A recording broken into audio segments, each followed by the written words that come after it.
اللہب نام، پہلی آیت کے لفظ لہب کو اس سورہ کا نام قرار دیا گیا ہے۔ زمانہ نزول، اس کے مکی ہونے میں تو مفسرین کے درمیان کوئی اختلاف نہیں ہے، لیکن ٹھیک ٹھیک یہ متعین کرنا مشکل ہے کہ مکی دور کے کس زمانے میں یہ نازل ہوئی تھی۔ البتہ ابو لہب کا جو کردار رسول اللہ صلی اللہ علیہ وسلم اور آپ کی دعوت حق کے خلاف تھا، اس کو دیکھتے ہوئے یہ اندازہ کیا جا سکتا ہے کہ اس سورہ کا نزول اس زمانے میں ہوا ہوگا جب وہ حضور صلی اللہ علیہ وسلم کی عداوت میں حد سے گزر گیا تھا اور اس کا رویہ اسلام کی راہ میں ایک بڑی رکاوٹ بن رہا تھا۔ بعید نہیں کہ اس کا نزول اس زمانے میں ہوا ہو جب رسول اللہ صلی اللہ علیہ وسلم اور آپ کے خاندان والوں کا مقاطعہ کر کے قریش کے لوگوں نے ان کو شیب ابی طالب میں محصور کر دیا تھا، اور تنہا ابو لہب ہی ایسا شخص تھا جس نے اپنے خاندان والوں کو چھوڑ کر دشمنوں کا ساتھ دیا تھا۔ ہمارے اس قیاس کی بنا یہ ہے کہ ابو لہب حضور صلی اللہ علیہ وسلم کا چچا تھا، اور بھتیجے کی زبان سے چچا کی کھلم کھلا مذمت کرانا اس وقت تک مناسب نہ ہو سکتا تھا جب تک چچا کی حد سے گزری ہوئی زیادتیاں علانیہ سب کے سامنے نہ آ گئی ہوں۔ اس سے پہلے اگر ابتدا ہی میں یہ سورہ نازل کر دی گئی ہوتی تو لوگ اس کو اخلاقی حیثیت سے معیوب سمجھتے کہ بھتیجا اپنے چچا کی اس طرح مذمت کرے۔ پس منظر، قرآن مجید میں یہ ایک ہی مقام ہے جہاں دشمنان اسلام میں سے کسی شخص کا نام لے کر اس کی مذمت کی گئی ہے۔ حالانکہ مکے میں بھی اور ہجرت کے بعد مدینے میں بھی بہت سے لوگ ایسے تھے جو اسلام اور محمد صلی اللہ علیہ وسلم کی عداوت میں ابو لہب سے کسی طرح کم نہ تھے۔ سوال یہ ہے کہ اس شخص کی وہ کیا خصوصیت تھی جس کی بنا پر اس کا نام لے کر اس کی مذمت کی گئی؟ اس بات کو سمجھنے کے لیے ضروری ہے کہ اس وقت کے عربی معاشرے کو سمجھا جائے اور اس میں ابو لہب کے کردار کو دیکھا جائے۔ قدیم زمانے میں چونکہ پورے ملک عرب میں ہر طرف بدامنی، غارت گری اور طوائف الملوکی پھیلی ہوئی تھی، اور صدیوں سے حالت یہ تھی کہ کسی شخص کے لیے اس کے اپنے خاندان اور خونی رشتہ داروں کی حمایت کے سوا جان و مال اور عزت و آبرو کے تحفظ کی کوئی ضمانت نہ تھی۔ اس لیے عربی معاشرے کی اخلاقی قدروں میں صلہ رحمی یعنی رشتہ داروں کے ساتھ حسن سلوک کو بڑی اہمیت حاصل تھی، اور قطع رحمی کو بہت بڑا پاپ سمجھا جاتا تھا۔ عرب کی انہی روایات کا یہ اثر تھا کہ رسول اللہ صلی اللہ علیہ وسلم جب اسلام کی دعوت لے کر اٹھے تو قریش کے دوسرے خاندانوں اور ان کے سرداروں نے تو حضور صلی اللہ علیہ وسلم کی شدید مخالفت کی، مگر بنی ہاشم اور بنی المطلب، ہاشم کے بھائی مطلب کی اولاد، نے نہ صرف یہ کہ آپ کی مخالفت نہیں کی بلکہ وہ کھلم کھلا آپ کی حمایت کرتے رہے، حالانکہ ان میں سے اکثر لوگ آپ کی نبوت پر ایمان نہیں لائے تھے۔ قریش کے دوسرے خاندان خود بھی حضور صلی اللہ علیہ وسلم کے ان خونی رشتہ داروں کی حمایت کو عرب کی اخلاقی روایات کے عین مطابق سمجھتے تھے۔ اسی وجہ سے انہوں نے کبھی بنی ہاشم اور بنی المطلب کو یہ طعنہ نہیں دیا کہ تم ایک دوسرا دین پیش کرنے والے شخص کی حمایت کر کے اپنے دین آبائی سے منحرف ہو گئے ہو۔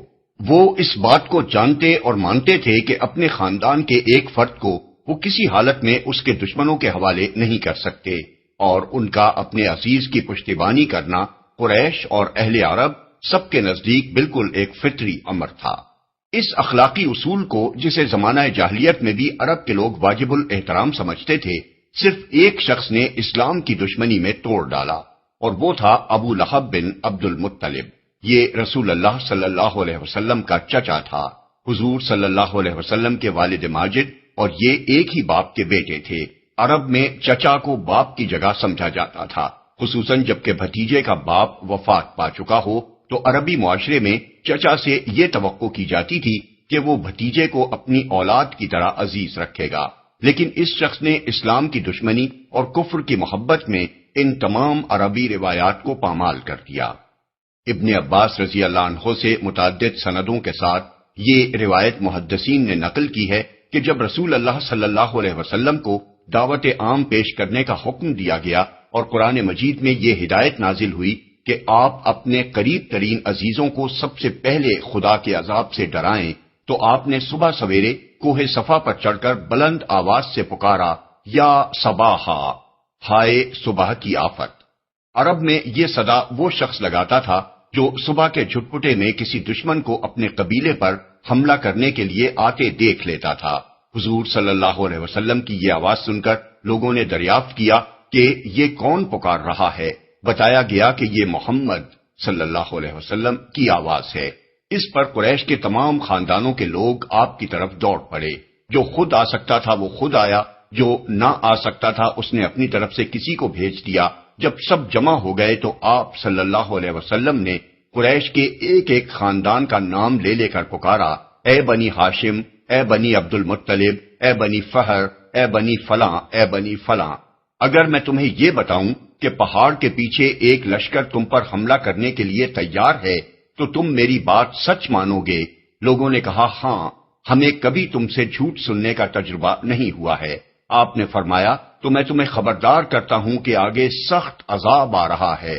اس پر قبل اس کے کہ کوئی اور بولتا، حضور صلی اللہ علیہ وسلم کے اپنے چچا ابو لہب نے کہا، تبن لکا الہذا جماعتنا، ستیہ ناس جائے تیرا، کیا اس لیے تو نے ہمیں جمع کیا تھا؟ ایک روایت میں یہ بھی ہے کہ اس نے پتھر اٹھایا تاکہ رسول اللہ صلی اللہ علیہ وسلم پر کھینچ مارے۔ مسند احمد، بخاری، مسلم، ترمذی، ابن جریر وغیرہ۔ ابن زید کی روایت ہے کہ ابو لہب نے رسول اللہ صلی اللہ علیہ وسلم سے ایک روز پوچھا کہ اگر میں تمہارے دین کو مان لوں تو مجھے کیا ملے گا؟ آپ نے فرمایا جو اور سب ایمان لانے والوں کو ملے گا۔ اس نے کہا میرے لیے کوئی فضیلت نہیں ہے؟ حضور صلی اللہ علیہ وسلم نے فرمایا اور آپ کیا چاہتے ہیں؟ اس پر وہ بولا، تبن لہذا الدین تبن ان اکونا وہؤلاء سواء، ناس جائے اس دین کا جس میں میں اور یہ دوسرے لوگ برابر ہوں۔ ابن جریر۔ مکہ میں ابو لہب حضور صلی اللہ علیہ وسلم کا قریب ترین ہمسایہ تھا۔ دونوں کے گھر ایک دیوار بیچ واقع تھے۔ اس کے علاوہ حکم بن عاص یعنی مروان کا باپ، عقبہ بن ابی معیط، عدی بن حمراہ اور ابن الاسداء الحزلی بھی آپ کے ہمسائے تھے۔ یہ لوگ گھر میں بھی حضور صلی اللہ علیہ وسلم کو چین نہیں لینے دیتے تھے۔ آپ کبھی نماز پڑھ رہے ہوتے تو یہ اوپر سے بکری کی اوج آپ پر پھینک دیتے، کبھی صحن میں کھانا پک رہا ہوتا تو یہ ہنڈیا پر غلاظت پھینک دیتے۔ حضور صلی اللہ علیہ وسلم باہر نکل کر ان لوگوں سے فرماتے، اے بنی عبد مناف، یہ کیسی ہمسائیگی ہے؟ ابو لہب کی بیوی ام جمیل ابو سفیان کی بہن نے تو یہ مستقل وتیرہ ہی اختیار کر رکھا تھا کہ راتوں کو آپ کے گھر کے دروازے پر خاردار جھاڑیاں لا کر ڈال دیتی تاکہ صبح سویرے جب آپ یا آپ کے بچے باہر نکلیں تو کوئی کانٹا پاؤں میں چپ جائے۔ بیہقی، ابن ابی حاتم، ابن جریر، ابن عساکر، ابن ہشام۔ نبوت سے پہلے رسول اللہ صلی اللہ علیہ وسلم کی دو صاحبزادیاں ابو لہب کے دو بیٹوں عتبہ اور عتیبہ سے بیاہی ہوئی تھی۔ نبوت کے بعد جب حضور صلی اللہ علیہ وسلم نے اسلام کی طرف دعوت دینی شروع کی تو اس شخص نے اپنے دونوں بیٹوں سے کہا کہ میرے لیے تم سے ملنا حرام ہے اگر تم محمد صلی اللہ علیہ وسلم کی بیٹیوں کو طلاق نہ دے دو۔ چنانچہ دونوں نے طلاق دے دی، اور عتیبہ تو جہالت میں اس قدر آگے بڑھ گیا کہ ایک روز حضور کے سامنے آ کر اس نے کہا، میں النجم اذا ہوا اور الذی دنا فتدلی کا انکار کرتا ہوں، اور یہ کہہ کر اس نے حضور صلی اللہ علیہ وسلم کی طرف تھوکا جو آپ پر نہیں پڑا۔ حضور صلی اللہ علیہ وسلم نے فرمایا، خدایا اس پر اپنے کتوں میں سے ایک کتے کو مسلط کر دے۔ اس کے بعد عتیبہ اپنے باپ کے ساتھ شام کے سفر پر روانہ ہو گیا۔ دوران سفر میں ایک ایسی جگہ قافلے نے پڑاؤ کیا جہاں مقامی لوگوں نے بتایا کہ راتوں کو درندے آتے ہیں۔ ابو لہب نے اپنے ساتھی اہل قریش سے کہا کہ میرے بیٹے کی حفاظت کا کچھ انتظام کرو کیونکہ مجھے محمد صلی اللہ علیہ وسلم کی بد دعا کا خوف ہے۔ اس پر قافلے والوں نے عتیبہ کے گرد ہر طرف اپنے اونٹ بٹھا دیے اور پڑھ کر سو رہے۔ رات کو ایک شیر آیا اور اونٹوں کے حلقے میں سے گزر کر اس نے عتیبہ کو پھاڑ کھایا۔ الاستیعاب لابن عبد البر، الاصابہ لابن حجر، دلائل النبوہ لابی نعیم الاصفہانی، روز الانف للسہیلی۔ روایات میں یہ اختلاف ہے کہ بعض راوی طلاق کے معاملے کو اعلان نبوت کے بعد کا واقعہ بیان کرتے ہیں، اور بعض کہتے ہیں کہ یہ تبت یدا ابی لہب کے نزول کے بعد پیش آیا تھا۔ اس امر میں بھی اختلاف ہے کہ یہ ابو لہب کا لڑکا عتبہ تھا یا عتیبہ۔ لیکن یہ بات ثابت ہے کہ فتح مکہ کے بعد عتبہ نے اسلام قبول کر کے حضور صلی اللہ علیہ وسلم کے دست مبارک پر بیعت کی، اس لیے صحیح بات یہی ہے کہ یہ لڑکا عتیبہ تھا۔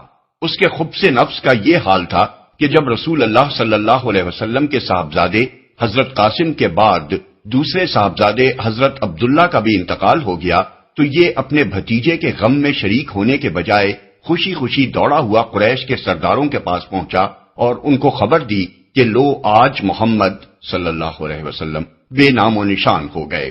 اس کی اس حرکت کا ذکر ہم سورہ کوثر کی تفسیر میں کر چکے ہیں۔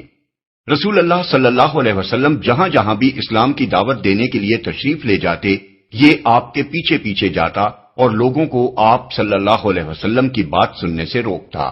ربیعہ بن عباد الدیلی رضی اللہ عنہ بیان کرتے ہیں کہ میں 9 عمر تھا کہ جب اپنے باپ کے ساتھ ذوالمجاز کے بازار میں گیا، وہاں میں نے رسول اللہ صلی اللہ علیہ وسلم کو دیکھا کہ آپ کہہ رہے تھے، لوگو کہو اللہ کے سوا کوئی معبود نہیں ہے، فلاح پاؤ گے، اور آپ کے پیچھے پیچھے ایک شخص کہتا جا رہا تھا کہ یہ جھوٹا ہے، دین آبائی سے پھر گیا ہے۔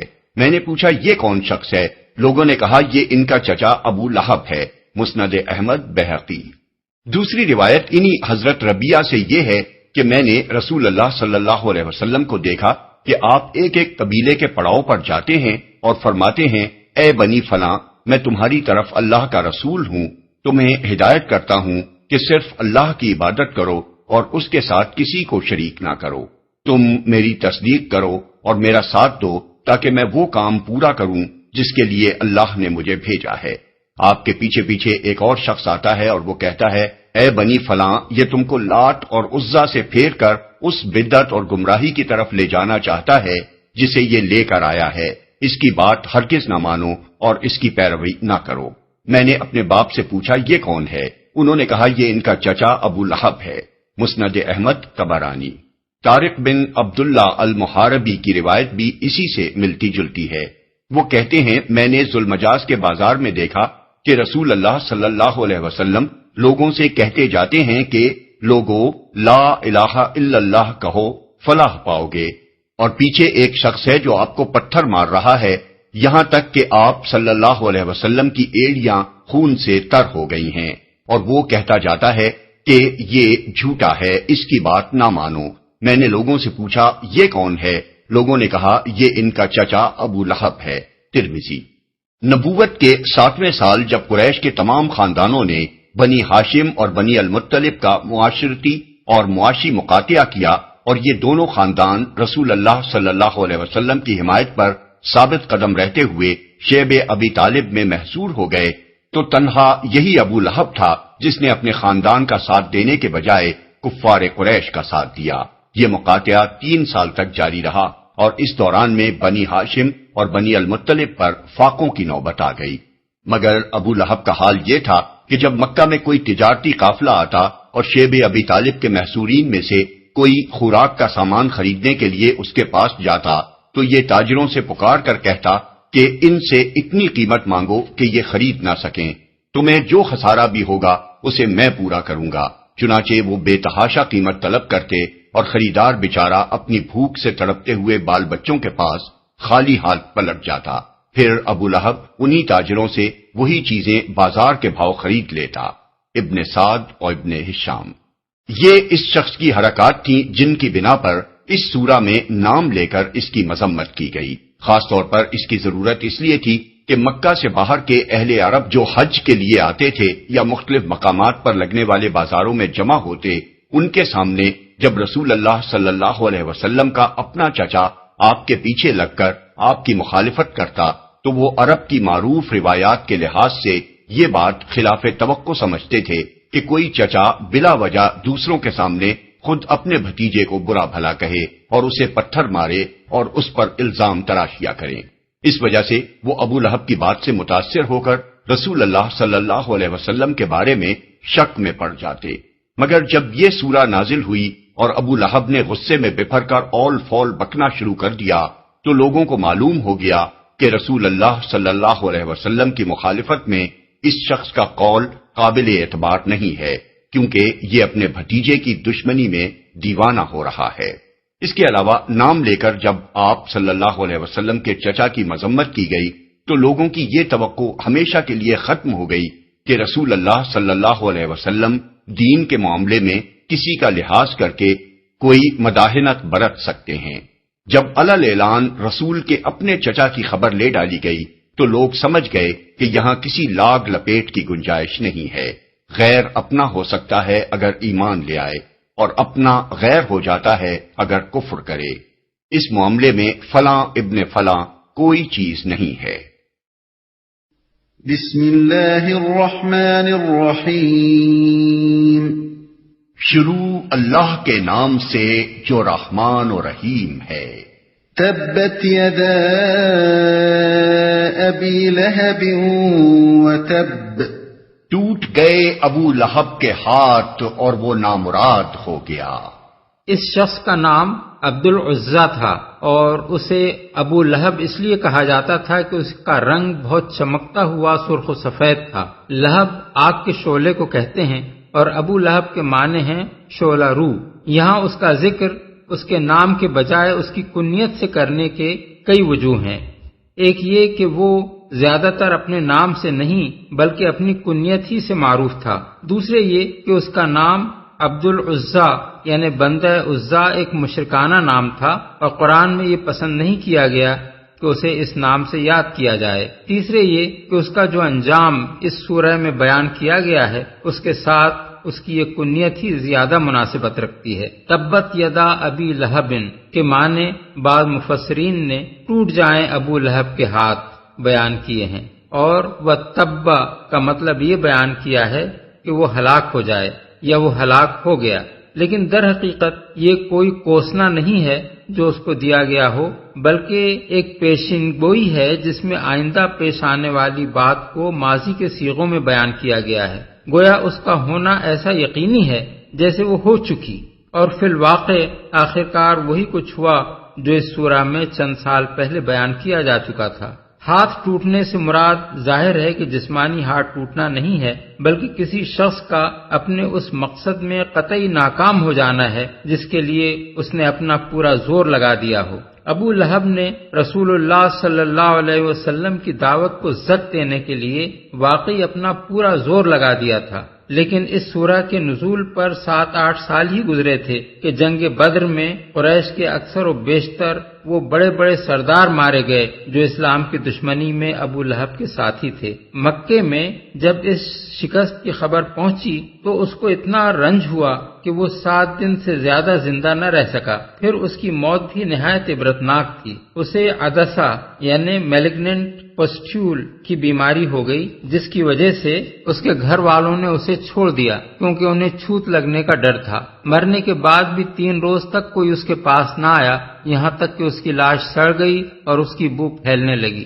آخرکار جب لوگوں نے اس کے بیٹوں کو طعنے دینے شروع کیے تو ایک روایت یہ ہے کہ انہوں نے کچھ حبشیوں کو اجرت دے کر اس کی لاش اٹھوائی اور انہی مزدوروں نے اس کو دفن کیا، اور دوسری روایت یہ ہے کہ انہوں نے ایک گڑھا کھدوایا اور لکڑیوں سے اس کی لاش کو دھکیل کر اس میں پھینکا اور اوپر سے مٹی پتھر ڈال کر اسے ڈھانک دیا۔ اس کی مزید اور مکمل شکست اس طرح ہوئی کہ جس دین کی راہ روکنے کے لیے اس نے ایڑی چوٹی کا زور لگا دیا تھا اسی دین کو اس کی اولاد نے قبول کیا۔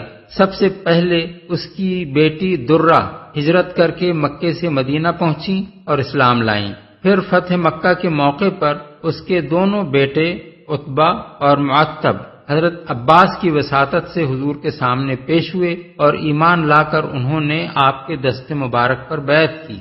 ما اغنى عنه ماله وما كسب۔ اس کا مال اور جو کچھ اس نے کمایا وہ اس کے کسی کام نہ آیا۔ ابو لہب سخت بخیل اور زرپرست آدمی تھا۔ ابن اثیر کا بیان ہے کہ زمانے جاہلیت میں ایک مرتبہ اس پر یہ الزام بھی لگایا گیا تھا کہ اس نے کعبے کے خزانے میں سے سونے کے 2 ہرن چرا لیے ہیں، اگرچہ بعد میں وہ ہرن ایک اور شخص کے پاس سے برآمد ہوئے، لیکن بجائے خود یہ بات کہ اس پر یہ الزام لگایا گیا، یہ ظاہر کرتی ہے کہ مکے کے لوگ اس کے بارے میں کیا رائے رکھتے تھے۔ اس کی مالداری کے متعلق قاضی رشید بن زبیر اپنی کتاب الذخائر والتحف میں لکھتے ہیں کہ وہ قریش کے ان 4 آدمیوں میں سے ایک تھا جو ایک قنطار سونے کے مالک تھے۔ قنطار 200 اوقیہ کا اور ایک اوقیہ 3.25 تولے کا ہوتا ہے۔ اس کی زرپرستی کا اندازہ اس امر سے کیا جا سکتا ہے کہ جنگ بدر کے موقع پر جب اس کے مذہب کی قسمت کا فیصلہ ہونے والا تھا، قریش کے تمام سردار لڑنے کے لیے گئے، مگر اس نے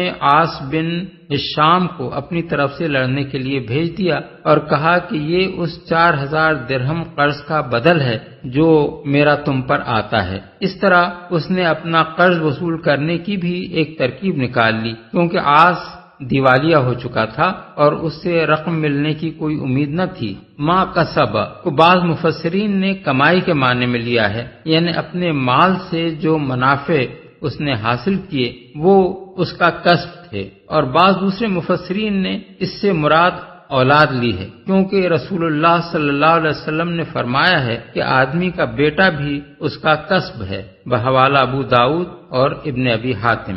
یہ دونوں معنی ابو لہب کے انجام سے مناسبت رکھتے ہیں، کیونکہ جب وہ عدسہ کے مرض میں مبتلا ہوا تو اس کا مال بھی اس کے کسی کام نہ آیا، اور اس کی اولاد نے بھی اسے بے کسی کی موت مرنے کے لیے چھوڑ دیا۔ اس کا جنازہ تک عزت کے ساتھ اٹھانے کی اس اولاد کو توفیق نہ ہوئی۔ اس طرح چند ہی سال کے اندر لوگوں نے اس پیشین گوئی کو پورا ہوتے دیکھ لیا جو ابو لہب کے متعلق اس سورہ میں کی گئی تھی۔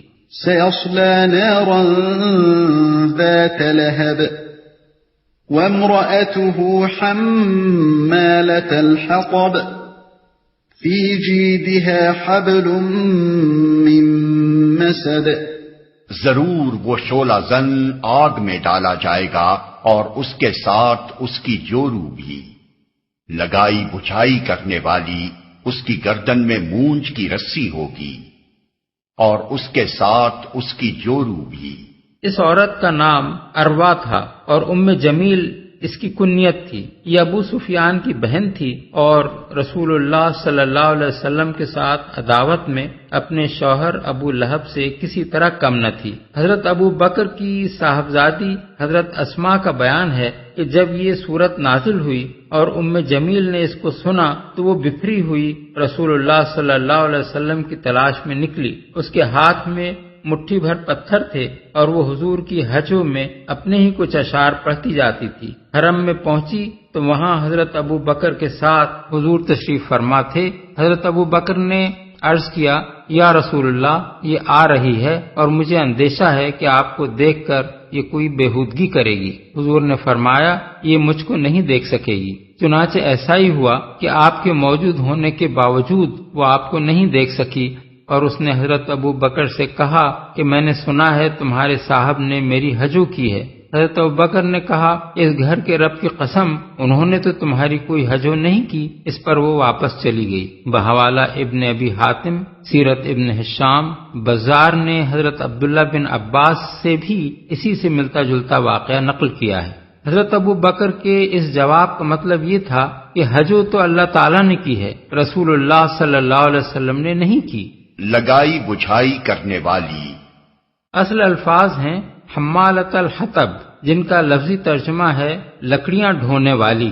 مفسرین نے اس کے متعدد معنی بیان کیے ہیں۔ حضرت عبداللہ بن عباس، ابن زید، ضحاک اور ربی بن انس کہتے ہیں کہ وہ راتوں کو خاردار درختوں کی ٹہنیاں لا کر رسول اللہ صلی اللہ علیہ وسلم کے دروازے پر ڈال دیتی تھی، اس لیے اس کو لکڑیاں ڈھونے والی کہا گیا ہے۔ قتادہ، اکرمہ، حسن بصری، مجاہد اور سفیان ثوری کہتے ہیں کہ وہ لوگوں میں فساد ڈلوانے کے لیے چغلیاں کھاتی پھرتی تھی، اس لیے اسے عربی محاورے کے مطابق لکڑیاں ڈھونے والی کہا گیا، کیونکہ عرب میں ایسے شخص کو جو ادھر کی بات ادھر لگا کر فساد کی آگ بھڑکانے کی کوشش کرتا ہو لکڑیاں ڈھونے والا کہتے ہیں۔ اس محاورے کے لحاظ سے حمالۃ الحطب کے معنی ٹھیک وہی ہیں جو اردو میں بی جمالوں کے معنی ہیں، سعید بن جبیر کہتے ہیں کہ جو شخص گناہوں کا بوجھ اپنے اوپر لاد رہا ہو اس کے متعلق عربی زبان میں بطور محاورہ کہا جاتا ہے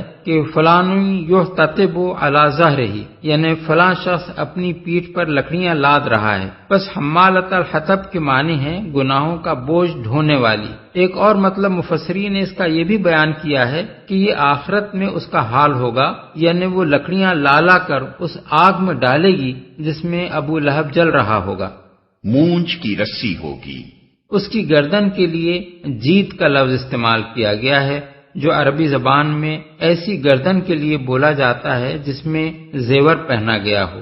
سعید بن المسیب، حسن بصری اور قتادہ کہتے ہیں کہ وہ ایک بہت قیمتی ہار گردن میں پہنتی تھی اور کہا کرتی تھی کہ لات اور عزا کی قسم، میں اپنا یہ ہار بیچ کر اس کی قیمت محمد صلی اللہ علیہ وسلم کی عداوت میں خرچ کر دوں گی۔ اسی بنا پر جیت کا لفظ یہاں بطور طنز استعمال کیا گیا ہے کہ اس مزین گلے میں جس کے ہار پر وہ فخر کرتی ہے دوزخ میں رسی پڑی ہوگی۔ یہ اسی طرح کا طنزیہ انداز کلام ہے جیسے قرآن مجید میں متعدد مقامات پر فرمایا گیا ہے بشرہم بعذاب علیم، یعنی ان کو دردناک عذاب کی خوشخبری دے دو۔ جو رسی اس کی گردن میں ڈالی جائے گی اس کے لیے حبل من مسد کے الفاظ استعمال کیے گئے ہیں، یعنی وہ رسی مسد کی قسم سے ہوگی۔ اس کے مختلف معنی اہل لغت اور مفسرین نے بیان کیے ہیں۔ ایک قول یہ ہے کہ خوب مضبوط بٹی ہوئی رسی کو مسد کہتے ہیں۔ دوسرا قول یہ ہے کہ کھجور کی چھال سے بنی ہوئی رسی کے لیے یہ لفظ بولا جاتا ہے۔ تیسرا قول یہ ہے کہ اس کے معنی ہیں مونچھ کی رسی یا اونٹ کی کھال یا اس کے صوف سے بنی ہوئی رسی، اور ایک قول یہ بھی ہے کہ اس سے مراد لوہے کے تاروں سے بٹی ہوئی رسی